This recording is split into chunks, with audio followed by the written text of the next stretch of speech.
بسم الله الرحمن الرحيم الحمد لله رب العالمين والصلاة والسلام على نبينا محمد وعلى آله وأصحابه أجمعين رب اشرح لي صدري ويسر لي أمري واحلل عقدة من لساني يفقه قولي أما بعد. Allah says in the Quran, هل يستوي الذين يعلمون والذين لا يعلمون? Are the ones or those who know or have knowledge equal to those who do not? Now, when it comes to knowing Allah, if the value of knowledge is determined by its topic, then knowledge of Allah is the most valuable of knowledge. The Asma al-Husna and the Quran. As we've been over in the past, the Quran answers 5 questions usually when it comes to Allah. Number 1 being who Allah is. Number 2, what He loves. Number 3, what He does not love. Number 4, what He does with those who He loves. And number 5, what He does with those whom He does not love. And so Allah says in the Quran, أَيَحْسَبُونَ أَنَّمَا نُمِدُّهُمْ بِهِ مِنْ مَالٍ وَبَنِينَ نُسَارِعُ لَهُمْ فِي الْخَيْرَاتِ. This is an example for those who do not know. Do you think that just because Allah is giving you of wealth and of children, that He's doing you a favor, He's hastening good for you, He wants a good outcome for you in the akhirah? بَلْ لَا يَشْعُرُونَ. Rather, we are not perceiving, we are not looking the way we are supposed to be looking. Rather, who are those that are favored in this dunya and in the akhirah? Allah says, إِنَّ الَّذِينَ هُمْ مِنْ خَشْيَةِ رَبِّهِمْ مُشْفِقُونَ.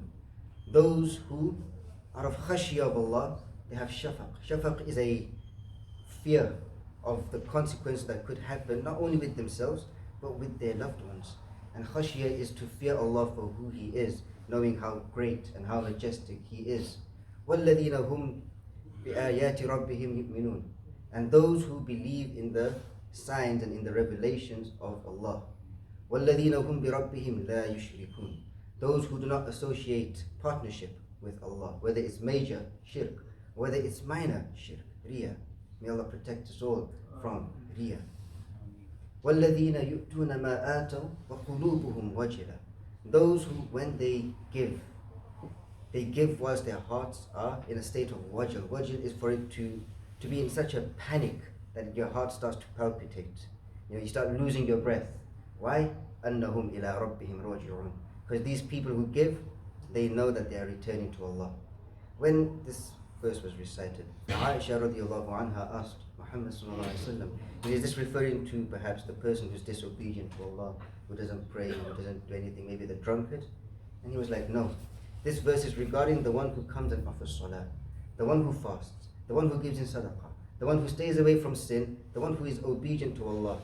But when he does his good deeds, he fears that Allah is going to reject it, maybe because the ikhlas was not good enough, maybe because he started getting distracted in his salah, maybe because riya entered into his heart whilst he was doing it. And so out of that fear that, what if Allah, for example, we all came now, we offered Salat al-Fajr. The first question on our minds, the moment we say salam, is, what if Allah doesn't accept it? I came all the way from my home over here, what if Allah doesn't accept it? Because maybe I was sleeping when I was in salah, maybe I wasn't concentrating, nothing like that. That's why the first thing we do when we say salam is to say astaghfirullah 3 times, acknowledging that, we always have shortcomings, so let us seek istighfar from Allah. And these people, Allah say, أُولَٰئِكَ يُسَارِعُونَ فِي الْخَيْرَاتِ. These are the ones, because of this quality in their hearts, this fear of rejection, Allah allows them to do even more good deeds. وَهُمْ لَهَا سَابِقُونَ. And they become of the forerunners. Who are the sabiqun? Allahu Akbar. Allah says, وَالسَّابِقُونَ السَّابِقُونَ أُولَٰئِكَ الْمُقَرَّبُونَ. The forerunners, they are the ones who will be closest to Allah. There are 2 meanings to this. First, the sabiqun of this dunya will be those who are the forerunners, also will be the forerunners going to Jannah, meaning they will be the first people to go into Jannah. As Rasulullah sallallahu alaihi wasallam said, the first people to go into Jannah will be like the full moon, and then after that it will be like the half, and it gets less and less. The nur and the radiance on their faces. Allah make us of the sabiqun. Again, there's 2 types of sabiqun. One is the sabiqun al-awwalun, which none of us can be from. The first people of Islam, the Sahaba. But then there's also the sabiqun bil khayrat. Those who, because of this element of fear in their hearts, wajal and khashiyah and shafaq. They hasten to do good deeds. They don't come, offer their salah, 5 salah, no problem. And then, okay, no problem, I've done my obligations to Allah now, I'm going to kick my shoes off, sit back and relax. These people are like, you know what, let me do a little bit more. Maybe let me wake up for tahajjud at the time when Allah is close and ask Him for His mercy. Maybe giving more sadaqah so that, you know what, I can earn the mercy of Allah, just in case, just to protect myself. أُولَٰئِكَ يُسَارِعُونَ فِي الْخَيْرَاتِ. These are the ones whom Allah favors and makes them the closest to Him. أُولَٰئِكَ الْمُقَرَّبُونَ. Allahu Akbar. May Allah make us all close to Him. But then the question is, do you actually want to be close to Him? Do we? We have to have that desire in our hearts, and Allah will open up the way for us. And so those who know this, they will not behave the same way as those who do not know. It comes down to ikhlas. And those who know that, you know what, we always need to do our best. Yes, Allah is Ghafurur Rahim, but we should do more because He deserves a lot more. If you look at the best deeds that we feel as though we've done in our life, the simple question we can ask ourselves, Allah deserves way better, so we can try harder. Another point we can actually learn from is that every day that comes, when you wake up, forget about yesterday. Yesterday is gone now. The deeds you did yesterday, no matter how good they may have been, or how bad they may have been, that's yesterday. What effort will you make for Allah, for your own selves, today? Treat each day when you wake up like it's your first, and end each day like it's your last, like you will not wake up tomorrow. Rasulullah sallallahu alaihi wasallam said, offer each salah like it's your last salah. Allahu Akbar. May Allah grant us all true understanding. And so, are those who know equal to those who do not know? Something we can all ponder over. Another thing that we can realize, this verse also teaches about something called istidraj. And istidraj is a very scary, concept. That for those of us, we think that Allah is favoring us with something. Maybe Allah is favoring us with wealth. Maybe Allah is favoring us with, jobs and all the luxuries of this dunya. But because we are disobedient to Him and Allah is not punishing us for it, we think that we are safe from His protection. When rather Allah says, He's just increasing these people in punishment over time in a way that they don't understand. As Allah says, فَلَمَّا نَسُوا مَا ذُكِّرُوا بِهِ. When they finally just forget about the reminder completely, فَتَحْنَا عَلَيْهِمْ أَبْوَابَ كُلِّ شَيْءٍ. Allah opens every single door of goodness for them. Allahu Akbar. One would think all the goodness is coming to us. We are favored, we are blessed now. We are a blessed people now. This is what the people of the past used to think, which is why when the messengers came also, one of the reasons they used to be destroyed was for this very reason. They thought that they were the favored ones. When the Quraysh thought they were the favored ones because they were the custodians and they used to live around the Kaaba. Allahu Akbar. But that was not the case. حَتَّى إِذَا فَرِحُوا. When they suddenly start celebrating, thinking that they are safe from all punishment,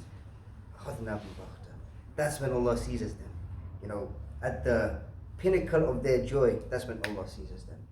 And then suddenly they are in despair. May Allah protect us from that too. An element of that would be, does Allah guide us here to the masjid every single day? But when we come over here, instead of focusing on earning the pleasure of Allah, we start insulting people. We start doing all the wrong things in the masjid, and therefore not earning the mercy of Allah, but instead earning the displeasure of Allah. Would that be istidraj for us? Why would Allah be bringing us over here, allowing us to do good deeds? Is it just to give it away to others on the day of judgment because we couldn't control our tongues, or because we couldn't control our actions? Allahu Akbar. It's a scary, very, very, very scary concept, istidraj. May Allah protect all of us. But we need to know about it, right? Because هل يستوي الذين يعلمون والذين لا يعلمون? Are those who know equal to those who do not know? They are not equal, Allah says. Subhanallah. إنما يتذكر أولو الألباب. Only those with true understanding in their heart will be able to understand or be reminded about this.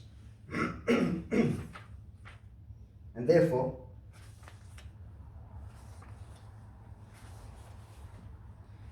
encompassing knowledge of Allah is one of the highest elements that a person can achieve. It is in fact required in order to perform good deeds the correct way and keeping away from sins. If we're doing a good deed, for example, but the intentions are not correct, then how would that work out for us? May Allah grant us an understanding. Only knowledge gives a person the power to fully worship Allah the correct way in accordance with the Sunnah. Rasulullah ﷺ was sent, one of the reasons he was sent was to teach us how to worship Allah. Which is why, for example, our ulama say, when it comes to bid'ah, it's like there's no need for it because Rasulullah ﷺ never taught us how to do it. To do that, so there's no point in doing it. If it was to earn the pleasure of Allah, he would have done it himself. And so it follows that there is a great reward in the next life for the person who has knowledge and acts accordingly. As Abu Hurairah radiallahu anhu reported that Rasulullah sallallahu alaihi wasallam said, Allah has 99 names, 100 less one.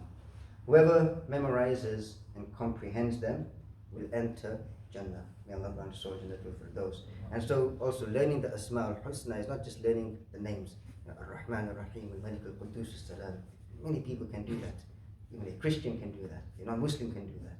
But a Muslim tries to understand it. That's the difference between us and them, is that we understand. And we do everything based on basira, insight. And we attain insight through evidence from the Quran and the Sunnah. One example we'll give is maybe those of us who offer salah.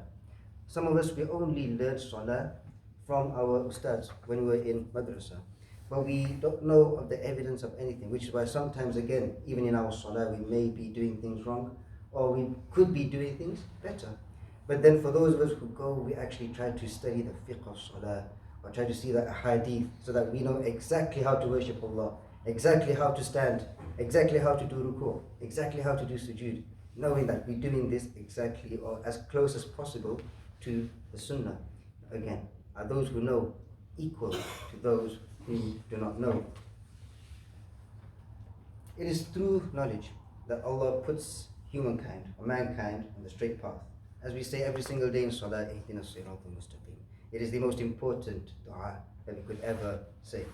And the way to facilitate guidance to the straight path simply is through knowledge of Allah, of the Asma al-Husna, of the Quran, of studying it and contemplating over it. It is with this knowledge of Allah that believers can come close to Allah. And seeking closeness to Allah will bring guidance to the straight path. Allah guides those who have good in their hearts, not those who turn away from Him. As Allah says, and we will turn away their hearts and their eyes, just as they refused to believe in it, the revelation, the first time. And we will leave them in their transgression, wandering blindly. For those who have no desire whatsoever, why would Allah guide them or turn them towards Him? It always begins with what we want. If we want the truth, if we want to be close to Allah, Allah will guide us to it. But if we are not bothered about it, then what are we expecting from Allah? And so that's where the chapter ends, and we leave that over there. May Allah grant us all a true understanding. It comes down to ikhlas. If we look at one other verse, this is the verse regarding the Ibadah al-Rahman. And one of the qualities of the Ibadah al-Rahman is that even though they are the true slaves of the Most Merciful, every day they are making a specific dua. رَبَّنَا اصْرِفْ عَنَّا عَذَابَ جَهَنَّمَ إِنَّ عَذَابَهَا كَانَ غَرَامًا. Turn us or avert us away from the punishment of Jahannam. Indeed, its punishment is ever constant. It doesn't give us a break. إِنَّهَا سَاءَتْ مُسْتَقَرًّا وَمُقَامًا. To be in there for even a split second or for eternity is too much.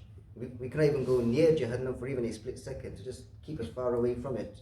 Why would the true slaves of the Most Merciful, who are here earning His pleasure, doing all the good things on the dunya, be asking Allah to protect them from Jahannam, when technically speaking, a normal person would think that they are going to Jannah? It comes down again to humility and ikhlas. That for those who know, it's not about the actions that we do. Rasulullah sallallahu alaihi wasallam said, none of us can go to Jannah with our actions. SubhanAllah. And the Sahaba were asked, even you, Ya Rasulullah, even me, unless Allah has mercy on me. Rahmah, it all comes down to Rahmah. And we don't know when we are earning the Rahmah of Allah. So yes, we want to earn the Rahmah of Allah, which is why we come over here to the masjid. We stay away from sins and all that stuff. But it does not end there. We always try and do more, inshallah.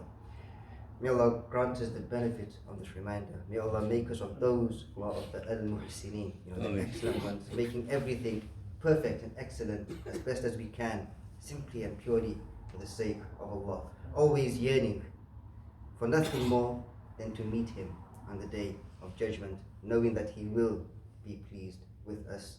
سبحانك اللهم وبحمدك أشهد أن لا إله إلا أنت أستغفرك وأتوب إليك. Do you have any questions?